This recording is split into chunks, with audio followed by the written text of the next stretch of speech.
que j'explique à propos de Pompidou et de Mitterrand, c'est-à-dire que dans cette 18 mois ou de 2 dernières années, il n'avait ni la force de présider avec une lucidité nécessaire en permanence. Ils avaient des moments de lucidité, bien entendu, mais il y a aussi des moments où ils n'ont plus cette lucidité et qui n'ont pas non plus, ce qui d'ailleurs c'est très difficile, le courage de démissionner.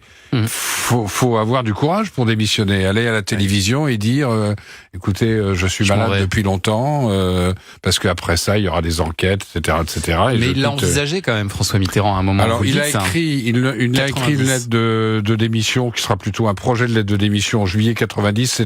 Mais c'était pas lié à la santé, c'était plutôt à des problèmes dans sa famille. Et c'est dans les derniers jours de juillet 90.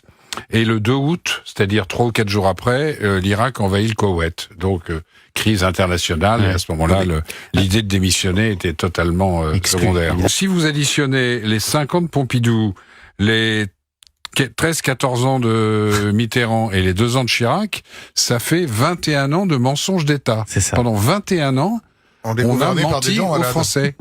C'est quand même extraordinaire. Et on ne le savait pas. Voilà. Alors Chirac, c'était moins grave que Pompidou et Mitterrand. Il avait fait un Pompidou AVC, et Mitterrand, ils pouvaient vraiment disparaître absolument à tout moment.